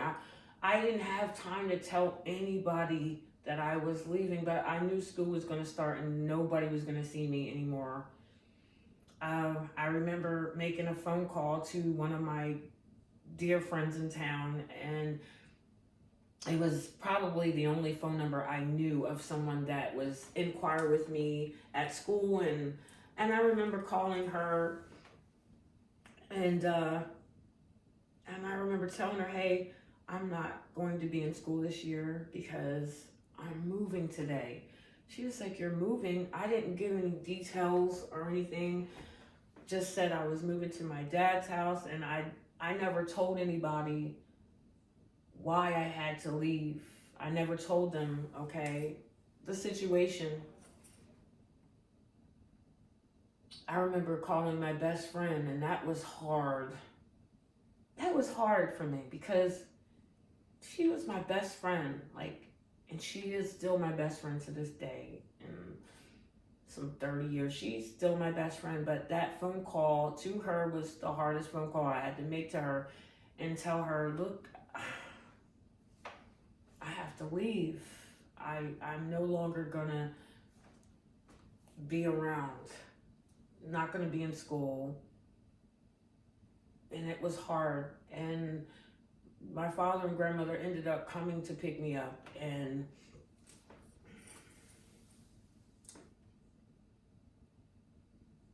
when I drove away from my parents' house, I grew numb to everything. I never got any kind of help with that whole situation.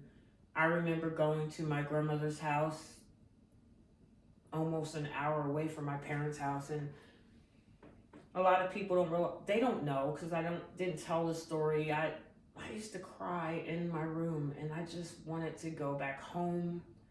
I wanted my parents. I wanted their rules. I wanted their strictness. I wanted everything that came with my parents, because only then did I realize why they had those rules, why I wasn't able, why they shielded me. I had the rules in the household, why they kept me from this, okay? And I used to think like, okay, why is it that I can't do this? Like, I've seen my sisters, my cousins I grew up with, I've seen them date. I'm like, I seen my cousin in the 9th grade have a boyfriend. Her boyfriend would drive his moped over the house. Excuse me.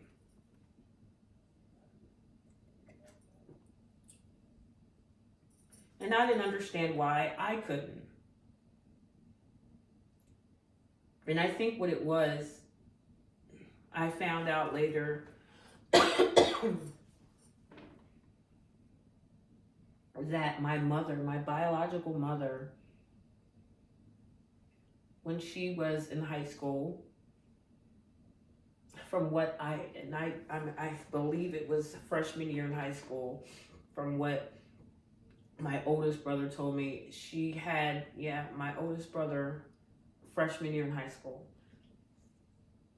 That's what I was told. And I believe in my parents' mind, they didn't want me to go down that same path. So at any cost, they would try to avoid me even dating, so that didn't happen.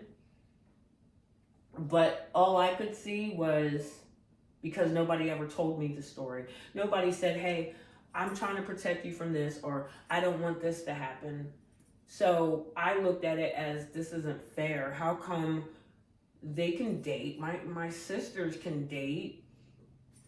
My brother can date. Why can't I date? What is it about me that I can't date? So I ended up sneaking to date, and that wasn't good. I didn't know the whole story of why they didn't allow me to date. I could have a boy call the house. I've had that happen in high school, where a boy would call the house and my parents, hey, telephone. I'd come downstairs, and right next to my parents' bedroom was the house phone. And I would sit there like, yeah, no, not really saying too much, but just on the phone for a little bit. And because I knew it was a boy, it was awkward, being that my parents' room was right there. So I could talk on the phone, but dating wasn't something, I knew I wasn't allowed to do that. I later find out that the man in the truck, he was not 25 years old. He was 37 years old. 37. I was 17. Being at my grandmother's house, I was confused. I had a lot going on, just missing my parents. I was trying to adjust to my new bedroom. There was so many things that were different. I love my grandma. She had a talk with me about this situation, and they were heartbroken. My father was trying to, from what I understand, find him when they came to pick me up and to move me. My biological father found out about this man, and he wanted to know where he lived. Like, where's he at? Okay, he's following my daughter. Where's he at? My father did not like that, and he was ready to spring into action, and so, but at my grandmother's house, I remember one day, because my grandmother, she had other foster children she was tending to, and I remember being on the steps and calling. This was probably 2 weeks after I got to my grandmother's house. I wanted to ask questions. Like, I don't know what made me call the man in the truck. I did call him from my grandmother's house, because there was a part of me that was battling this. And I'm like, here I am now. I'm not at my parents' house anymore. I'm all the way over here. Like, this can't be done in vain. Everything I know, I'm away from. No longer can I see my friends, my teachers, and sing with the choir that I love singing with at school, or I can be in a play in the Christian club I was after school in, where we did plays, and we actually did Bible studies at school. I was like, no longer can I do this. So I called him because I just was confused in that time, and I just wanted some kind of reassurance, like, hey, this wasn't in vain. Did you actually care about me? So when I called, he tells me that he was riding around. He said, I found out what town you were going to. I don't know how, but he said he found out what town I was going to, maybe in conversation over the years, that summer, I mean, maybe he asked me where my father lived or whatever. And if I ever spoke and said, hey, the town, he must have remembered the town and assumed that's where I was being sent to. He said that for the first week that I was gone, he rode around in that town with my picture asking people, do you know where this girl is? And he said in the time that he did that, there was a woman that he met just by showing her my picture. He said, I was riding around looking for you, and the craziest thing happened to me, baby. That's what he said to me. He said, I ended up meeting someone. He said, I showed her your picture, and next you know, me and her, he was like, I'm seeing her now. We're dating, and we're in a relationship. I hung up the phone. And everything inside of me, I said, wow, I just got, from what I felt, kicked out of my house. I got kicked out of my home. I had to move away from my home. My childhood just ended because of a choice that I made to get in that truck. And this person, he's meeting someone already, and he's in a relationship with someone else that quick. Just that quick, that whole thing just was for nothing. And it really changed the course of my life.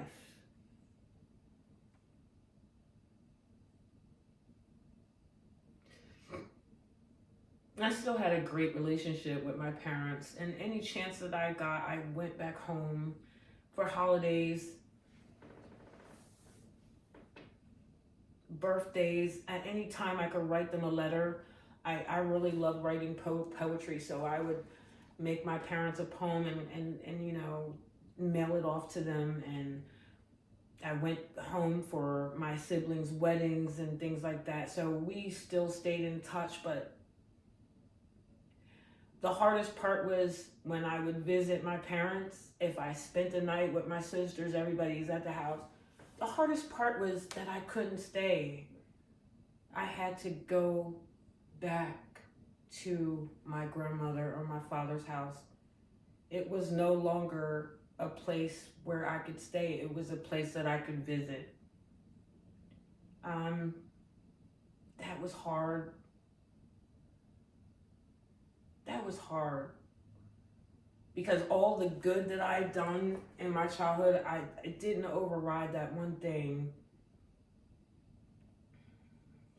And I think of the person I found out that happened to be 37 years old, and I was 17. Why does he get to live his life as if this never happened? Why does this person, why is he not held accountable for his part in this? Because he was the adult, I was the child. And as a parent myself now, and I think of how I would have handled that, and I'm pretty sure you have your opinions on how or what you would have done in this situation.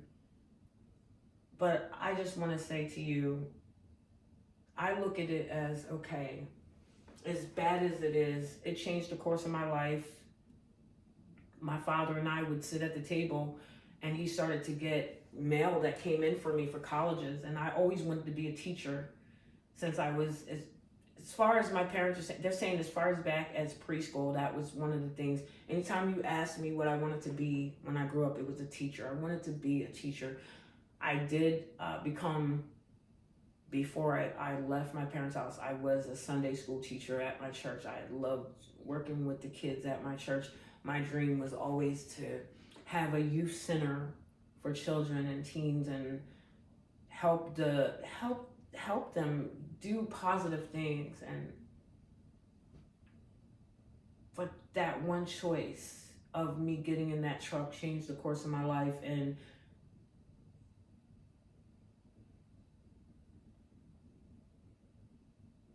it all fell on my back. The choice that I made to get in that truck as a teenager, it took away several years that I still could have spent with my parents. Like, I robbed myself of years with my parents because I had to leave them, because those years, more memories and things could have been made between us. Not saying that we hadn't created more memories years down the road, and they came to my graduation and everything, but it wasn't the same anymore. They were visiting me and not taking me back home. Rules were different at my dad's and my grandmother's house. When I would go to my dad's house, the rules were different. My grandmother's house, the rules were different. So it was different. I missed the structure that my parents had. I did. I missed it. I had to go to a place where I didn't know anybody. No, I went to a school where I didn't know anybody. My 11th grade year was, I was the new girl in a place that I didn't want to be. I didn't. And I put myself there because of the path I chose.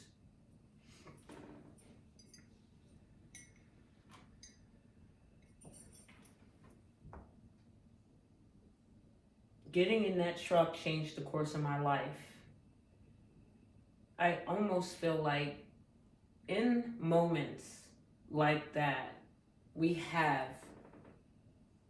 that's what our conscience is for. Hey, don't do it. Don't. What truck are you getting into today? What truck are you tempted to get into? What path are you going to choose?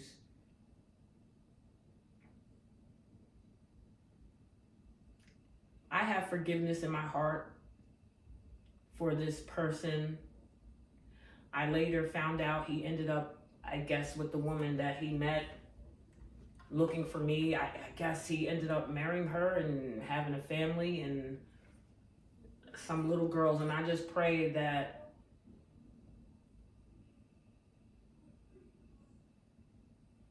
that all stopped.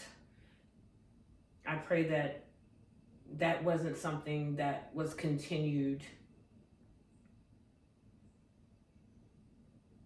When I think about this story, there's a lot of times in my mind where I play this whole thing in my mind and I keep walking straight. I tell him I don't need a ride. Thank you for the offer, but I'm fine. I'm going to enjoy the summer day and I'm going to get exercise. I'm going to walk. And then I think, wow, how would my life have turned out had I just not gotten in that truck?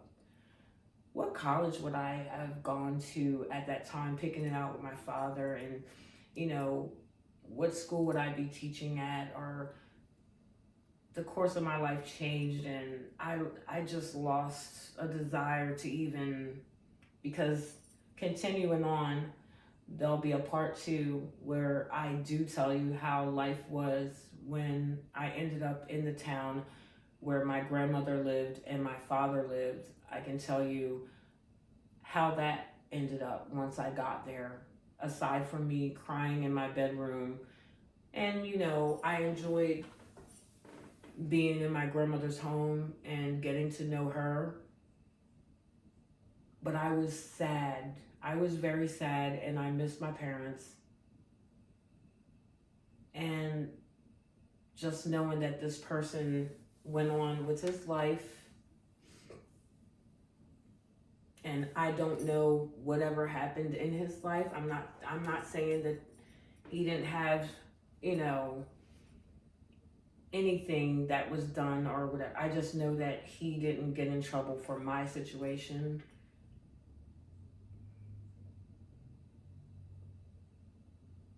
But I know that wasn't love, and I know that that's something that I wish I could take back and never allow that to happen.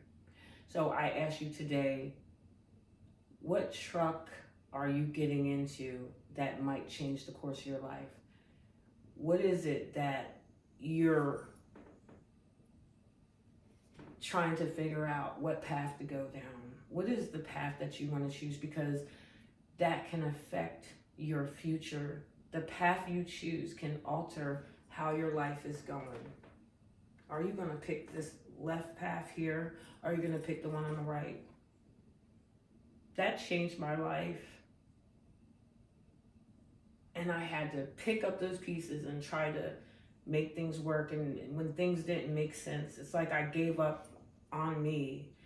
The drive, the person I was, that person wanting to be with her friends and wanting to sing.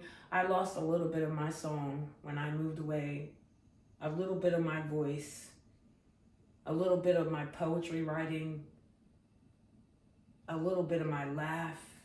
It was taken from me. I didn't love myself anymore because I was mad at myself because I got in that truck and the choice that I made. But when I think of it today, I was a child.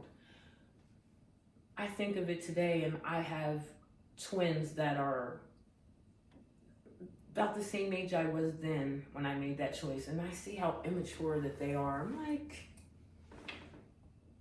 I see how they are. They're kids.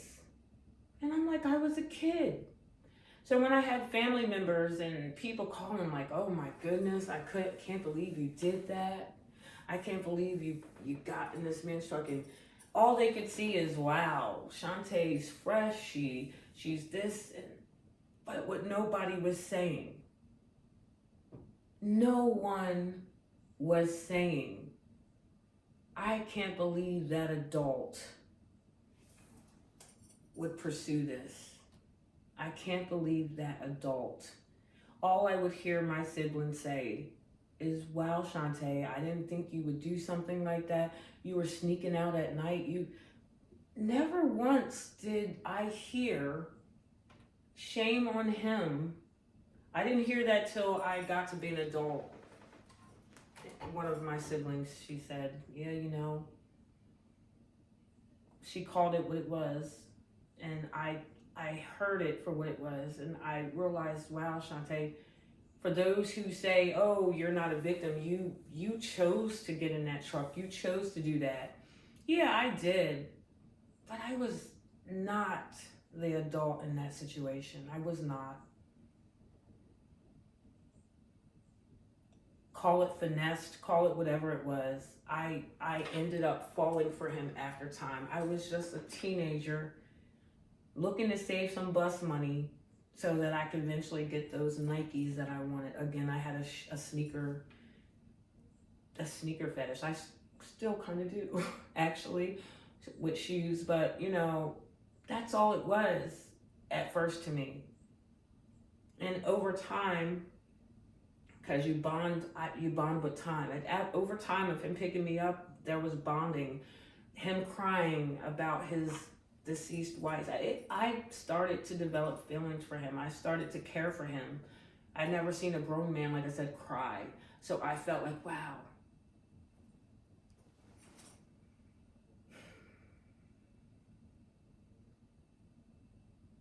This is part 1. I thank you so much for listening to my story today, and I hope that someone somewhere, you don't have to choose to get in that truck. And when I say truck, that's just choices in life. Think about your future. How could this, is it going to add positivity in your life, or is it going to add negativity? If you have to sneak and do it, then you most likely shouldn't be doing it. The things I know now as an adult, I wish I knew then. Parents, by all means, those who are parents, talk to your children. Tell your children. Don't say, hey, she can't date because of this or whatever. Let her know, like, look, I don't want you to be hurt, honey. I don't want this to happen to you. I saw this happen to you. Now, if I would have had that talk, because my parents, they were old school. Anything to do with sex I learned in school. It was health class. Okay, whatever they talked about in health class. It was never a discussion of, we just knew things weren't supposed to be done. But have that talk with your children. Tell them, keep your womb for your marriage. Keep that for your marriage. Tell them, don't assume that they know, because your words, you telling them how it is, what could happen, where they could end up, could change their life. I was going through the motions. I knew what was good and what was bad. I understood, okay, because if I was getting picked up at the firehouse, it was sneaky. But if I think about that, my mom and dad actually sat down and talked to me like, Shantae, you're going to have people coming at you. Just don't listen to this. If people are telling you that, I knew not to get in a car with strangers. That person wasn't a stranger to me. So talk to your children and even for yourself when you're making these choices. Which path are you going to choose? Because getting in that truck changed the course of my life. Thank you so much for joining me today. I appreciate your time, and I hope and pray that you enjoy the rest of your Sunday. Have a great week going forward. I pray that you had a great week last week, and God bless. And thank you so much. If you haven't already, please like, share, and subscribe. Take care. Till next time.